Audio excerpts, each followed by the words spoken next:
जी guys, तो अस्सलाम वालेकुम। इस वक्त मैं एडलर में आ गया हूँ। तो ये है एडलर में सामने एक बहुत ही खूबसूरत बीच। तो और ये उसके सामने एक छोटी सी गली है और ये जो सामने आपको नज़र आ रहा है ये मेरा होटल है। This is Adler. थोड़ा सा एडलर के पास सनसेट के से थोड़ी देर पहले एक छोटा सा वॉक कर लेते हैं और देखते हैं। इधर वैसे बीच कंपैरेटिवली सूची से ज़्यादा बेहतर है। लहरें जो है ना वो थोड़ी ज़्यादा बेहतर नज़र आ रही है। एनी हाँ, माहौल बहुत ज़्यादा अच्छा है आप देखें। लेकिन ये थोड़ा सा ना सूची की निस्बत थोड़ा हल्का इलाका लग रहा है। मतलब वो ज़रा थोड़ा सा बेहतर क्लास लग रही थी, ये थोड़ी सी हल्की क्लास लग रही है।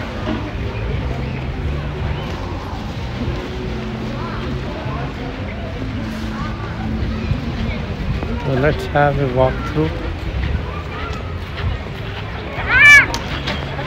वो ज़्यादा पोश इलाका था।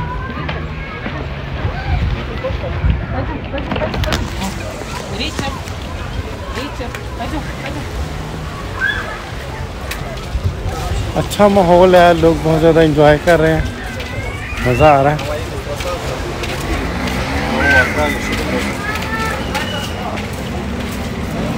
इधर काफ़ी अच्छी और बेहतर वाटर एक्टिविटी है।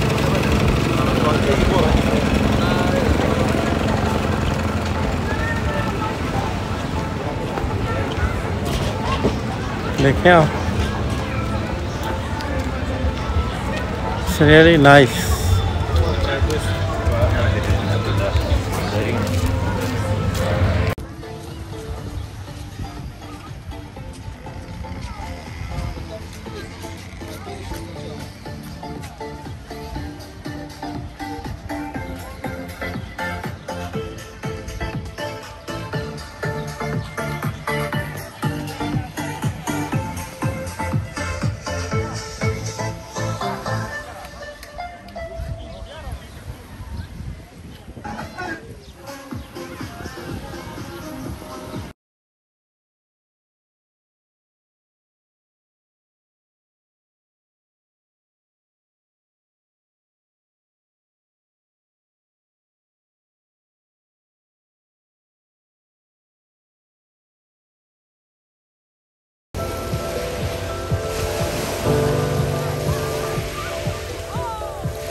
अब आप ये देखें, ये जो मेरे बैक साइड पे जो आपको होटल नज़र आ रहा है, इसके नीचे बार्बर की दुकान है। और बार्बर से जो है ना कल रात को मैंने ख़त भी करवाया, तो आपको मैं दिखाता हूँ।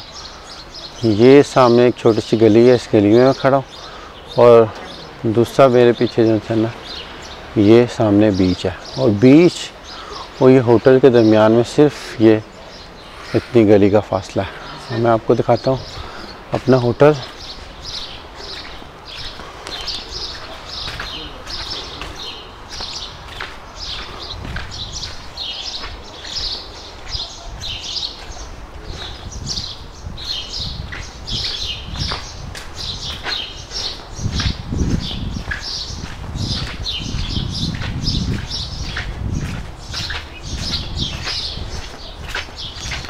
इसके लिए ऊपर सीढ़ियाँ चढ़ के जाना पड़ेगा, फर्स्ट फ्लोर पे है, ग्राउंड फ्लोर पे नहीं है, और इसमें लिफ्ट नहीं है। काफ़ी ये छोटा सा गार्डन बना हुआ है बैकयार्ड पे। और आप ये देखें, अगर मैं इसके होटल के बाहर खड़ा हूँ तो सामने से मुझे ये नज़ारा मिल रहा है। ये इस होटल का नाम ये है।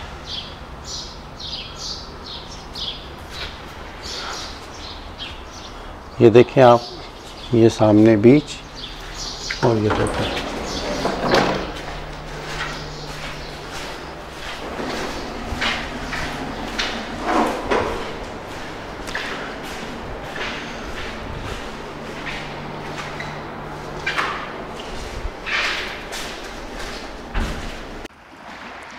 जी गाइस, अस्सलाम वालेकुम। इस वक्त मैं मौजूद हूँ एडलर बीच के ऊपर। एडलर बीच जो सा ना वो मेरे होटल से तकरीबन आधे मिनट की वॉक के ऊपर है। जैसे होटल से आप नीचे निकलें तो सामने जो सा ना वो बीच है। तो ये होटल मुझे तकरीबन मिला है 3500 रूबल्स के अंदर पर नाइट, जो कि नहायत ही अच्छा और ज़बरदस्त है। लेकिन ये बीच मैंने ये होटल मैंने इसलिए लिया है क्योंकि जो सा ना ये एयरपोर्ट से तकरीबन 5-7 मिनट की ड्राइव पे। आज मेरी फ़्लाइट है वापसी पे मॉस्को की, तो मैं फ़्लाइट लेके आज तकरीबन 11 बजे की फ़्लाइट का टाइम है। 9 बजे मैं इंशाल्लाह मॉस्को निकलूँगा। आज मैं सुबह सुबह उठ गया हूँ इस बीच के ऊपर, इस काम एंड कूल वेदर को का नज़ारा एंजॉय करने के लिए।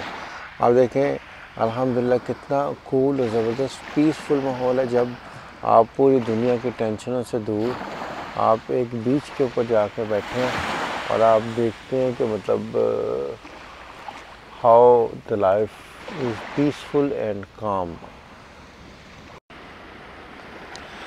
अस्सलाम वालेकुम। अब इस वक्त आप देख रहे होंगे मेरे सामने नहायत ही खूबसूरत बीच है, जो कि है एडलर बीच।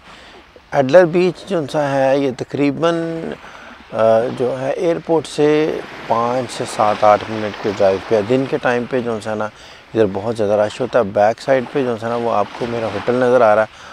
होटल तकरीबन जो सा ना वो एक आधे मिनट की वॉक के ऊपर है इधर से। होटल का रूम को बहुत ज़्यादा अच्छा नहीं है, but it's reasonable acceptable room है। और जो है इसका किराया पर नाइट जो मुझे पड़ा है वो 3500 रूबल्स पड़ा है। लेकिन यह कि मैं एक बात आपको बता दूं, आजकल 1 जुलाई से आज चूँकि 2 जुलाई है, 1 जुलाई से जो है ना रशिया के कुछ स्टेट्स के अंदर ये नया कानून उन्होंने इम्प्लीमेंट किया है कि आपको किसी भी होटल में चेक इन करने से पहले आपको जो है अब यह है कि कोरोना का आपको टेस्ट जो है ना वो प्रोवाइड करना पड़ेगा किसी भी होटल में चेक इन करने से पहले। ये जस्ट कल से अप्लाई किया। तो कल जब हम लोग इधर होटल में आए तो उन्होंने हमें कहा कि आप जो है ना कोविड का टेस्ट करवा के लाएँ। अब कोविड का टेस्ट तो मेरे पास था नहीं, टेस्ट तो मैंने करवाना ही था क्योंकि मैंने आगे से मॉस्को जाना है। और मॉस्को से जो है ना आज मेरी फ़्लाइट है मॉस्को की, और मॉस्को से आगे नेक्स्ट डे जो है ना मैंने जाना है दुबई। तो दुबई जाने के लिए डेफिनेटली जो है ना मुझे टेस्ट की ज़रूरत है, जो कि 72 आवर्स बिफोर होना चाहिए। और मैंने कल टेस्ट तो मैंने चूँकि करवाना था, और मेरा ख्याल है मॉस्को में टेस्ट करवाना जाके एयरपोर्ट से थोड़ा सा लंबा प्रोजेक्ट था, तो इधर से कंपैरेटिवली जो है ना मुझे आसान लग रहा था। तो मैंने कहा चलो जाके टेस्ट भी करवा लाता हूँ। तो एनी हाउ मैंने पूछा टेस्ट कहाँ से होगा, तो उन्होंने कहा जी एयरपोर्ट से टेस्ट होगा। अगर आप एयरपोर्ट से टेस्ट करवाएं पर पर्सन जो है ना वो टेस्ट का 2700 रूबल्स चार्ज करते हैं। 2700 रूबल्स लाइक 130-135 सऊदी रियाल, या आप ये कह लें कि 5-5.5 हज़ार रुपये के अंदर जो है ना वो आपका टेस्ट चार्ज लेते हैं, जो कि पाकिस्तान और सऊदीया दोनों से सस्ता, ठीक है। और उसका रिज़ल्ट वो 2 घंटे में दे देते हैं। एनी हाउ मैंने जाके कल टेस्ट दिया, लेकिन कल मेरे से स्ट्रेटजी ये हो गई कि जो है ना वो पासपोर्ट गुम गया। मेरे साथ फ़ातिमा आई हुई है, फ़ातिमा का पासपोर्ट गुम गया और हमें बहुत ही ज़्यादा प्रॉब्लम हुई। अब यह चूँकि अगर पासपोर्ट अगर आप आए हैं रशिया में और आपका पासपोर्ट गुम जाए या one of the family members passport गुम जाए, तो आपको बहुत ही ज़्यादा टेंशन और फ्रस्ट्रेशन होगी, बिकॉज़ नया पासपोर्ट बनवाना, आपका पूरा ट्रिप का प्लान कैंसिल, चेंज या जो भी होगा, you don't know how to deal with such challenge. Anyhow मैंने उबर से टैक्सी करवाई थी, तो वो पासपोर्ट जो है ना उबर टैक्सी वाले को मिल गया। एनी हाउ मैंने उसको कॉल किया, तो वो बंदा तकरीबन 1 से 1.5 घंटा वेट करवाने के बाद आ गया और उसने आके जो है ना वो मुझे पासपोर्ट दे दिया। और वो पासपोर्ट जो है फिर मैंने उसको तकरीबन जो है ना कुछ पैसे 5000 रूबल्स जो है ना वो उसको इनाम के तौर पे दे दिए, क्योंकि अगर मुझे पासपोर्ट ना मिलता तो मेरा ख्याल है मुझे मे बी 50-60 हज़ार या 1 लाख रूबल का नुकसान हो जाता, और उसके अलावा टेंशन, ख्वारी, फ्रस्ट्रेशन अलग से होती बहुत ज़्यादा। एनी हाउ पासपोर्ट मिल गया अल्हम्दुलिल्लाह। मेरे लिए ये बहरहाल एक अल्लाह ताला ने कोई छोटी परेशानी दे के बड़ी परेशानी से बचाया होगा मुझे। तो अब यह है कि मैं रात को होटल में स्टे करने के बाद अर्ली मॉर्निंग में उठ गया, तो चूँकि मेरी थोड़ी देर के बाद फ़्लाइट है, तो मैंने कहा चलो थोड़ा सा जो है ना बीच की कूल और काम लहरों के नज़ारे को एंजॉय करते हैं और थोड़ा सा आपसे गपशप करते हैं कि मतलब how is the experience for Russia. अब यह है कि रशिया में मैं आपको थोड़ा सा बता दूं कि अगर आप रशिया में आएँ तो करेंसी चीप है, सस्ती है, चीज़ें को बहुत ज़्यादा एक्सपेंसिव नहीं है। लेकिन यह है कि अगर आप टैक्सी वगैरह यूज़ कर रहे हैं तो कोशिश करें कि आप टैक्सी ऊबर से या एप्लीकेशन से ही लें। उसके 2-3 फ़ायदे हैं। उसका एक फ़ायदा तो यह है कि आपको वो चीप मिलेगी। अगर आप किसी बंदे को रोड पे खड़े हुए टैक्सी ड्राइवर को अगर आप हायर करते हैं, they are going to charge you a lot. जैसा कि लास्ट टाइम मेरे पास हुआ एयरपोर्ट से एयरपोर्ट, उसने मेरे से लाइक 2000 चार्ज किया, और फिर 2000 से दोबारा मैंने एयरपोर्ट से सिटी आया तो फिर 2000 चार्ज किया। जबकि अगर आप एप्लीकेशन से चूज़ करें तो 2000 नहीं आपसे चार्ज करते, एयरपोर्ट टू सिटी आपसे अराउंड 800 रूपीज़ चार्ज करते हैं। तो ये चीज़ के बारे में आपको बहुत ज़्यादा केयरफुल होना है अगर आपने रशिया में आए, और कोशिश करें कि अपना नेट चला के रखें, और उसके अलावा जो है ना अपनी जो है क्या कहते हैं कोई ट्रांसलेशन की एप्लीकेशन चला के रखें, क्योंकि यह है कि यूजुअली इंग्लिश किसी को भी नहीं आती होती। बहुत ही रेयर आपको कोई बंदा मिलता है जिसको इंग्लिश आती है, जो इंग्लिश में समझ सकता है या इंग्लिश में आपको समझा सकता है। एनी हाउ जो सा है अब मैं अगर इंटरनेट को कंपेयर करूं या नई सिम को कंपेयर करूं तो वो भी कंपैरेटिवली इधर चीप है। इंटरनेट जो है ना तकरीबन 500 रूपीज़ के अंदर आपको 2 वीक के लिए न्यू सिम मिल जाती है। 500 रूपीज़ मीन इट्स लाइक 1000 रुपया, 1000 रुपया, या आप ये कह सकते हैं कि 25 जो है ना वो तकरीबन होते हैं सऊदी रियाल। 25 सऊदी रियाल के अंदर अगर आपको सिम मिल जाती है जिसमें 50 GB का डाटा होता है और 2 वीक्स की वैलिडिटी होती है, तो वो सिम लेके आप अपना आराम से काम चला सकते हैं।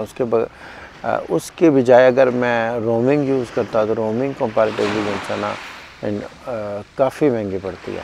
यानी हाँ मैंने 2 सिम परचेज़ कर ली थी आके, ताकि हम लोग आपस में रब्ता भी कर सकें और हम लोग प्रॉपर्ली इंटरनेट भी यूज़ कर सकें। यानी हाँ बहुत सारे होटल्स के अंदर वाईफाई फ्री है और वो कंपैरेटिवली अच्छा फास्ट चलता है।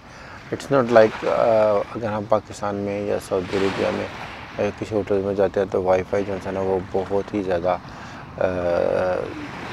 स्लो चलता है। अब एयरपोर्ट बिल्कुल इधर साथ ही है, लाइक मैंने आपको बताया कि 5 मिनट की जो है ना वो ड्राइव के ऊपर एयरपोर्ट है, इसलिए इधर सामने से जहाज़ चढ़ते और उतरते नज़र आ रहे होते हैं। अब फ़ायदा यह है कि एयरपोर्ट पे हम लोग जल्दी जा सकते हैं, लेकिन इससे एक नुकसान भी है कि हर थोड़ी देर के बाद किसी न किसी फ़्लाइट के आने जाने से जो है ना आपको डिस्टर्बेंस होती है और आप रात को प्रॉपर्ली बहुत अच्छे तरीके से सो नहीं पाते। एनी हाउ हर चीज़ का कोई ना कोई फ़ायदा होता है और कुछ ना कुछ नुकसान होता है। बहरहाल आप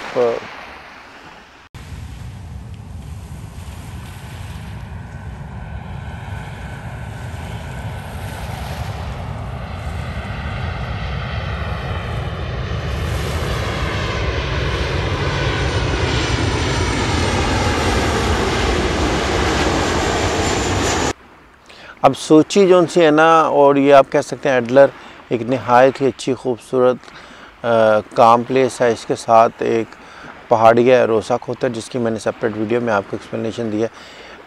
ये बेसिकली अच्छी टूरिस्ट के लिए जो है ना वेकेशन के लिए प्लेस है और ठंडी और कूल है और इधर का माहौल अच्छा है।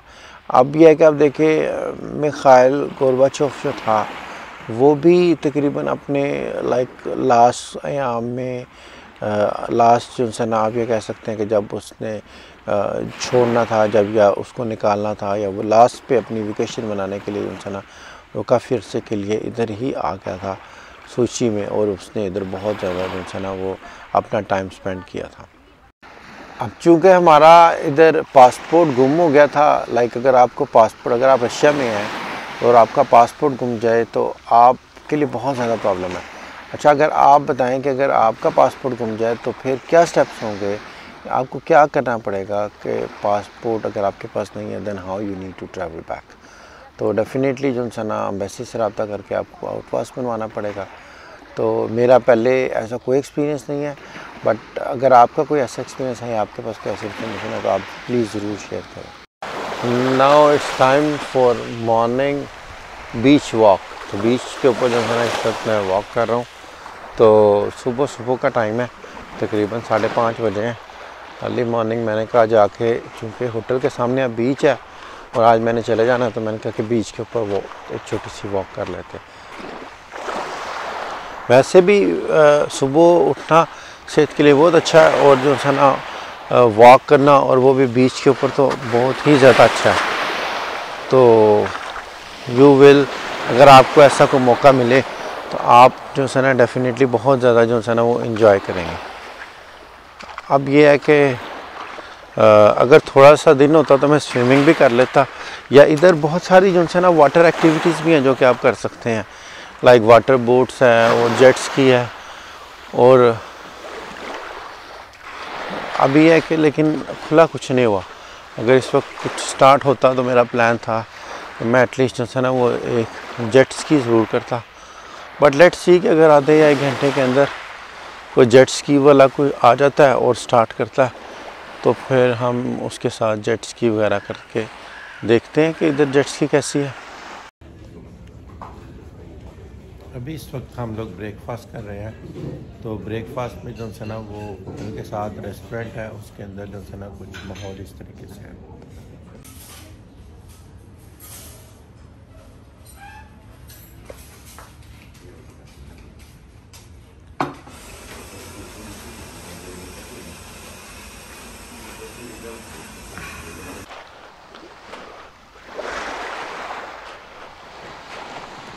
आप बताएं कि आपको ये बीच वॉक मॉर्निंग का एक्सपीरियंस कैसा लग रहा है, और आप लोगों ने पहले कभी मॉर्निंग बीच वॉक किया कि नहीं की। अच्छा, जैसे कि मैंने आपको पहले सूची में बताया था, इधर जो है ना बीच के ऊपर रेत नहीं है, इसके बीच के ऊपर छोटे छोटे पत्थर हैं या बजरी है। तो बहरहाल मैंने बहुत सारे बीचेस देखे हैं, लेकिन मेरा फर्स्ट एक्सपीरियंस था जिसमें मैंने जो है ना उसके ऊपर बीच के ऊपर जो है ना वो बजरी देखिए। यूजुअली जो है ना वो पत्थर होते हैं, शायद इसी वजह से इसका नाम ब्लैक सी है और इसको ब्लैक सी कहते हैं। ठीक है, एनी हाउ